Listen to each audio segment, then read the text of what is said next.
How to hide all photos on Facebook from public. Hello everybody, welcome back to my channel. This is me Bipin Besnat, and today I'll guide you on how you can hide all the photos on Facebook from public. Well, basically the process itself is quite simple and easy, so let me guide you through. First things first, you want to open up your Facebook. If you just head into your profile by tapping on the profile and then scroll down and head into the photos option here, and if you tap on uploads, you'll be able to see every picture that you have uploaded. Now you can just simply tap on it and then tap on three dots option there, and you can change its edit post privacy and set it to only me and no one else beside you will be able to see your post. You can do so to similar other pictures as well for the post that you have already uploaded. As for your future posts, what you can do is you can head into the menu option and then tap on settings.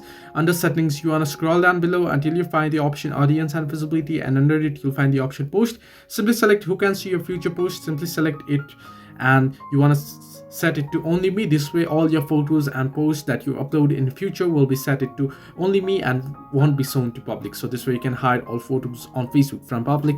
Hope this helped you. Do like and subscribe, and do not forget to leave a comment down below if you have any further issues.